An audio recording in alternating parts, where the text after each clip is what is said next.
So, ich glaube, wir sind wieder da, ne? Ich hoffe, ihr könnt uns sehen in voller Pracht. Bei mir ist jetzt der Dave und Dave arbeitet an Beyond Earth, beziehungsweise dem Add-on. Hi, Dave. Hello. So, I just told the audience in German Right. that you're working on the add-on for Beyond Earth. That's right. What's it called? It's called Civilization Beyond Earth Rising Tide. Rising Tide. Right. Okay, so I already told the audience that I love Civilization. Right. I love the entire series with one exception, and that is Beyond Earth.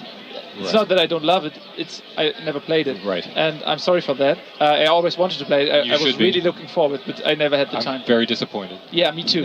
But now you're gonna tell me something about the add-on, and maybe this inflames me. Maybe it will. Yeah. And then I will start with the game. Okay. So we have a trailer here, some gameplay footage, and we're going to show the footage while we're talking about the add-on Rising Tides. Rising Tide. Yes. Okay, zack and zack. Okay, cool. I hope. No, that's wrong. Is it wrong? There's commercials. Okay, so Okay. I thought maybe we're gonna be picture in picture, but I don't know. So Dave, tell me, what do we see right now? All right. So this is some early footage from Rising Tide. So right off the bat, what you're looking at is one of our new biomes. That's like the climate and ecosystem of the planet. So in Beyond Earth, since you're settling an alien world, all of the worlds are different, like really weird. Yeah. Really Okay. different. So the original game had 4, and the expansion introduces two new ones. This is one of them, called the Primordial biome. So it's a young planet. It's very hot. It's very volatile. Like the land masses are still forming, and the alien life is very primitive and savage.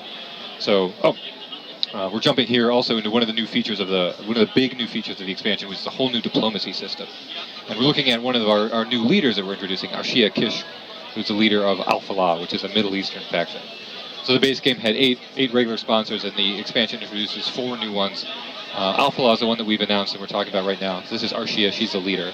And this is showing off very quickly bonjour, some of the a little bit of the pre-alpha UI for the new diplomacy system, and like we're just not going to go into any of the specific mechanics, but just show you a little tease about some of the things that the new diplomacy will feature, like the ability to like the quick reference for these leaders on the left and their status and their relationship, their traits and the agreements that you have with them, and so on.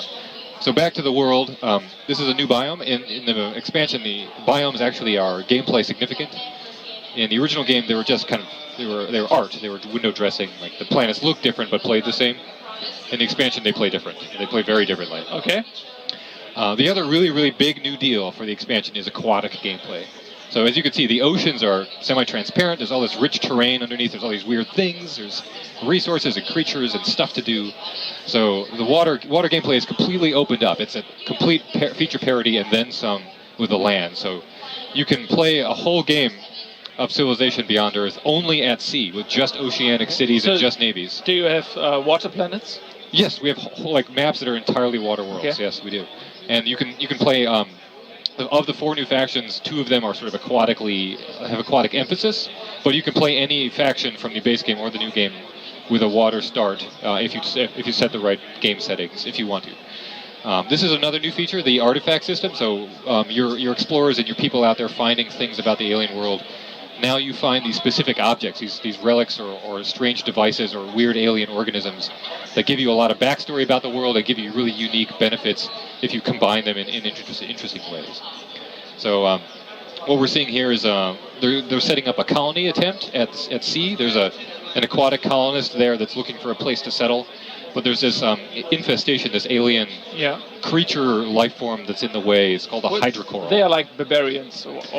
That's a misconception. The aliens are way more dynamic than barbarians. They're similar in some ways, but really, really different in others. And especially with the aquatic gameplay, the naval aliens are even weirder than they used to be in Beyond Earth. So these are not strictly speaking alive. They grow on the planet like plants and take up space and have a bunch of other interesting effects. So right now, our submarines are just trying to get rid of them so that the colonist has a place to settle. So submarines come back. That means invisible units come back. Stealth comes back in Beyond Earth Rising Tide. This is something I'm sure our fans of the naval gameplay from Civ 5 will really look forward to, is the expanded aquatic gameplay militarily in Beyond Earth Rising Tide. So in addition to obviously the naval units and naval aliens, there's all of this, like all of these resources and new terrain options. There's big new features coming in how aquatic gameplay works and how aquatic cities are settled and gain territory that we're not revealing yet. But I can tell you it's going to be incredible. It's going to blow a lot of minds. And the way that you gain power and develop the seas is very different than how you do it on land in some very key ways. So that if you play at sea, you have a very different set of strategic obstacles to tackle and different challenges that you have to face. So that playing a hybrid of land and sea is really the most interesting way to play, because you have both at the same time. And you're like, the challenges in one could help you deal with the challenges in the other, and vice versa. Like that tank that we just used, that was an amphibious unit. It's a unit that lives at sea and at land. Okay. But it's a much... Sorry. So how many new units do you have? I can't say specifically. It's something we haven't divulged yet, but there's a... Not only are there brand new units, like new aliens that you're seeing here and new naval units, but many of the old units have new expansion content. So one of the other new features of Rising Tide is the concept of hybrid affinity. Affinity was a game system that allowed you to customize and develop your Civ in a particular sort of flavor from Beyond Earth, and it drove many things in the game, but most specifically it drove how your military developed and got more advanced. So in Beyond Earth Rising Tide, those affinities now have the ability to blend and provide even more options for your military to customize. So not only are there new units in the game, but the old units are new again. They've got new options. They really push the sci-fi. Like some of the things that you can do in Rising Tide are really wild. They were totally impossible even in Beyond Earth, let alone in any previous Civ. So there's a lot more that Rising Tide adds to the game, even from beyond Earth. Excuse me. So that the game is even more different than it was. Even more radical. Like I said, there's many things that you can do in Rising Tide that were totally impossible, unthought of in any previous Civ, and we're really excited to get them into the hands of players. Okay. So what I learned from the previous Civilization games is that the add-on is not like a map pack for Call of Duty or something like that. It really adds something to the game, and I always thought that Civilization is complete with at least 2 add-ons, which makes the game whole. Right. And that's been said a lot. Yeah. So this is the first add-on, right? Yeah. So another one is going to follow, and are you complete then? I cannot say that. Yeah, of course you cannot say that. I know. But okay, so I'm afraid I can't add too much knowledge to the things that you say. But one thing I can tell our audience, I can assure our audience that every add-on I've ever played for Civ was worth its money. So I'm very, very sure that this add-on is going to add a lot of cool features to the game. I'm glad you think so. I mean, it really does. Like the expansion process that you're describing is something we really like at Firaxis, because it's something we've sort of become known for with the Civ expansions and also with the XCOM expansions, that our expansions don't just, like you say, add more content. Yeah. They change the system. So even the way that you play the game is different. Yeah. And Rising Tide was built on that. So like between the diplomacy and the aquatic gameplay, everything that you do in the game is different now. Okay. From turn 1 all the way to victory. It's been totally redesigned and rebalanced around these bold new features. The idea that the whole planet is playable, that you can settle on the oceans, changes everything about where you settle, which is like one of the most fundamental things that a Civ does. And diplomacy, how you interact with the other leaders, who they even are, what they care about, how you can manipulate that to your advantage. It's a completely new take on what diplomacy even can be that no Civ has done before. So this expansion is going to be a big deal. It's really going to change the game. So what we're going to do now is we're going to ask our audience if there are any questions. Sure. You guys, ihr Leute, die ihr dem Dave fragen möchtet, wollen wir mal schauen. While we are waiting for some cool questions, I always have an eye on our chat. I know you're here to tell me something about the add-on, and you worked hard on it. But I would like to open your mind for some crazy fantasy talk about civilization, because I love this game so much, and I was wondering when I knew that you guys were doing Civ in space, I thought that maybe you could like open the scale a little bit more, like not only be on a single planet and do a different environment, different plants, different animals, but always to enable the player to spread across the universe and to explore new planets. Do you guys plan on doing something like this? I can't say that I can't confirm that or deny it. I can't say it's so hard with you guys. I know. We're well trained. Yeah. I know that you're not the first one to express that thought. And in fact, much of what you were talking about was part of what went into the thinking of Sid Meier's Starships. Yeah. Which it's a lightweight strategy game for Steam and for mobile that ties in with Beyond Earth. It really takes the story, like you're saying, like plus a couple hundred years into the future, into the far future, the high sci-fi, where you're colonizing a galaxy. And a number of the ideas for like what would Civ be like on multiple worlds kind of came up in that game. So it's definitely territory that we're excited about, that we've tried before. But I cannot say one way or the other whether Beyond Earth Beyond Earth Rising Tide will lead in that direction or not. Certainly, when we designed Beyond Earth, we designed it sort of to belong to the Civ legacy, and Civ is always the story of one world. And now, historically, of course, that's the story of Earth because that's our story. It's a historic game. But even when we designed Beyond Earth, we wanted to make sure that was true, that remained true, that was sort of a fundamental idea of the experience. Because, well, it's not to say that it's not interesting that you could colonize multiple worlds, but that there's an intimacy and sort of like a personalization, a personal storytelling that happens when it's just one planet. And like all your chips are on the table. You've got this world to work with. You all have to find a way to live with your neighbors or not, as the case may be. And the sort of the challenges of that, and the opportunities, and the emergent adventure that produces, is, in my opinion, one of the things that makes Civ so rich, is that it is so intimate, while at the same time being epic. Yeah. And so Beyond Earth was always going to be about one world, and I'm really pleased that it is. Like, we really like how it turned out with a single planet focus, albeit with every world a little different. They're all alien planets and so on. And certainly the alienness of the planet, making sure that every game that you play is different, is a big deal for Rising Tide. Like I said, with the new biomes and the new biome gameplay, to make sure that whenever you land on a planet, you don't necessarily know exactly what you're going to find, and there'll be things that surprise you about it. So we have two questions from the audience. The first one is, how much does it cost?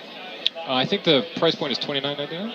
$29.99. I think so. Okay. That'll probably be confirmed later. Yeah, I mean, Civ is very flexible with its pricing. If you go to Steam, like there's a Steam sale every now and then. So. Well, I mean, it's Steam.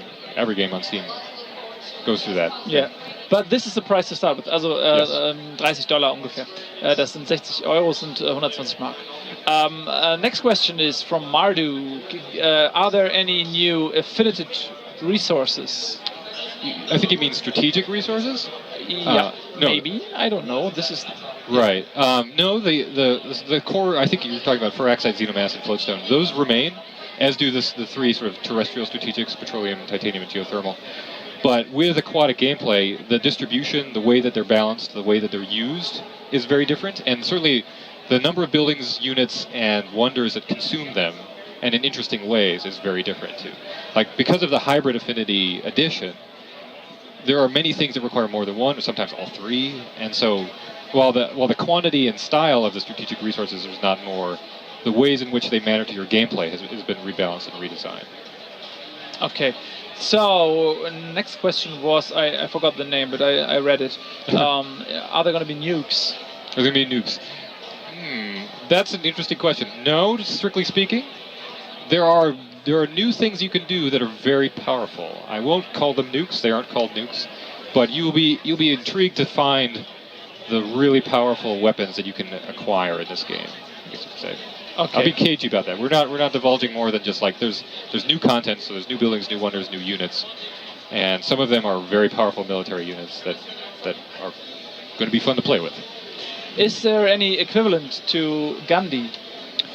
That's an interesting question. Not strictly speaking, because our characters are all fictitious. So part of what makes Gandhi is that we already know who Gandhi is. Like, because historically he was a real person and he had a life that was a particular way. And so when he shows up in the Civ game, he's especially fun because he's both true to that story and not in very fun ways, right? Yeah. So part of the big deal for diplomacy in this game was simultaneously to bring out the character of these fictitious characters. Actually, it's something people talk a lot about it being one of their favorite parts of Alpha Centauri, which was the last time that we had a Civ in space. The characters in those games were they were very hyperbolic. They were larger than life and very sort of about their ideology.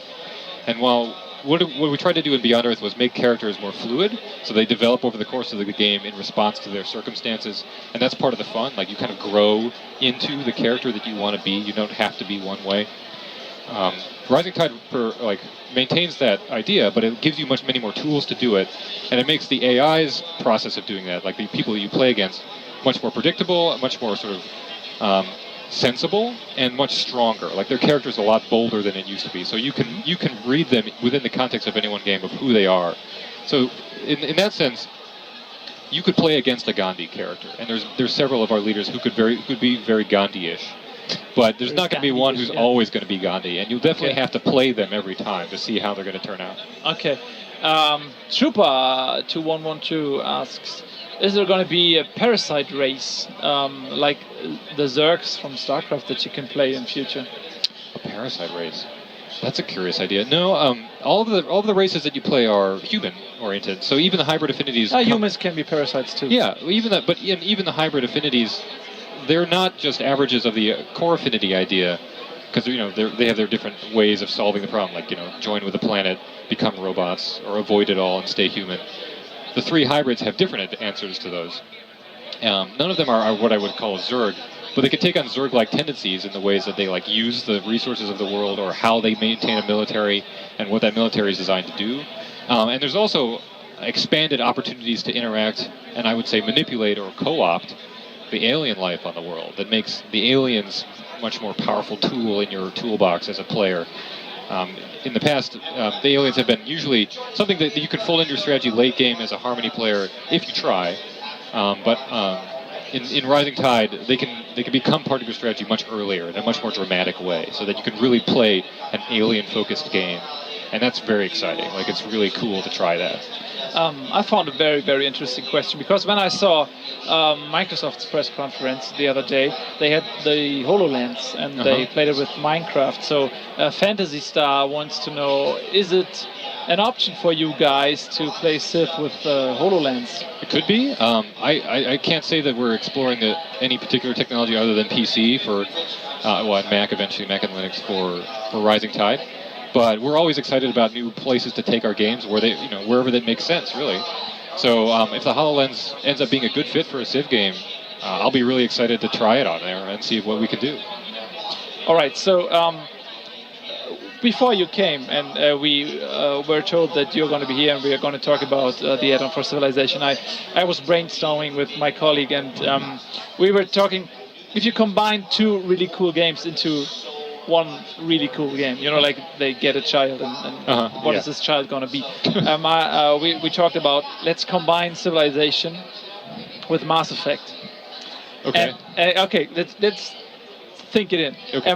I'm ready. And I think the idea it's a brilliant idea, because you have this universe from, you've played Mass Effect, right? Yeah. Yeah. So you have this universe. It's written. It's full with aliens with different background stories. The universe is brilliant. And then you have Civ, which is one of the best games I've ever played. Right. And if you could combine it, like you have this universe full of those people, but you have to play it like a Civ game with the different fractions. And from time to time, there's going to be a Reaper invasion, and then you have to think about new allies. You know, you're in a war with someone, and then the Reapers come. You have to. Yeah. You know what I mean. I see what you're saying. That was so brilliant. Can you get in a room with BioWare and make this game happen? Yeah, why not? I honestly don't know. That does sound like a pretty cool game.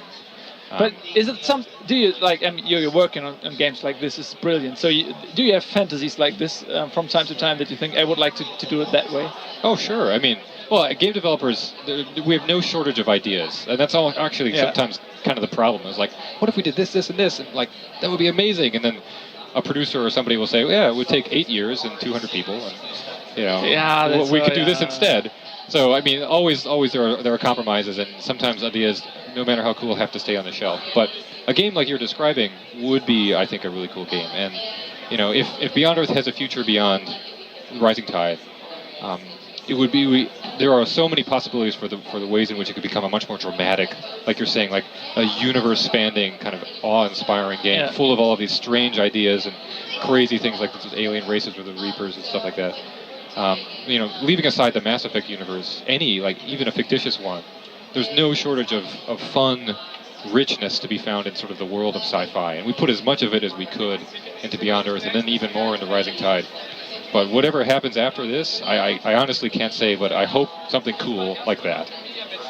All right, so let me quickly check if there are any cool questions left from the audience.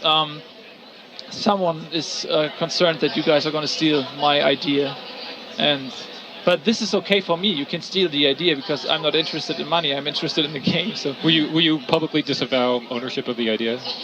Yes. Okay, great. You can. I tell you, we have like 13,636 witnesses, and this is a lot because it's night time in Germany. So that's okay. Okay. So we're fine. Yeah, you're my witness. Yeah. So, but you have to do the idea. You have to really make it. That's my side of the bargain. So. That's what you require. Yeah. Okay, Yeah. fair enough. All right. Okay. So, I think there are no more questions. It's a little bit difficult to spot a cool question because they're talking so lot. Do you watch Game of Thrones? Yeah. You have to take care because sometimes people spoil the latest Game of Thrones episodes. Have you seen the latest season finale? No. No, me neither. So we can't read this anymore. Yeah, from time to time, and I always try to block them or to permaban. Yeah. This is our new deal. Yeah. People who spoil get a permaban, but you have to watch out that it's dangerous. Yeah. But have you read the books? Only the first one. Only why did you stop? I just haven't gotten to the others yet. I started really late. Okay, but you've seen the series prior. Okay. Dave, it was a real pleasure talking to you. Yeah, thanks for having me on. This was an impulse for me to really give it a try now. Yeah. I think it's time for me. I think it is. I think you'll find what you're looking for for a new Civ experience in Rising Tide. I really do. Yeah. And it comes out this fall. Yeah, actually we have my colleague and me, he's not here right now, we have an epic Civilization 5 battle. It's like an entire war, and we are playing it on our network. Oh, really? If you want to check it out, you're very, very welcome to check it. And maybe I can have your number, and then you can give me some pro tips. I will. Yeah. I'll give you some immediate advice. Or you can build a new unit just for me, like a very powerful unit who can destroy his country with one round. I might actually be able to do that. Yes, you're my man. Okay. Okay, so das war Dave. Thank you very much. Vielen Dank. Yeah. Yeah, right. And wir machen jetzt ein bisschen Werbung. We're going to do some commercials. Okay. And then later on, your colleague from 2K Games is going to be here, and we're going to be talking about XCOM 2. XCOM 2. Which is very exciting. Yes. So, also gleich reden wir über XCOM 2. Bleibt auf jeden Fall dran, das wird ein Riesenspaß. Und jetzt kommt Folgendes. Ich zeige es euch mal ganz kurz. Das hier. Bis gleich.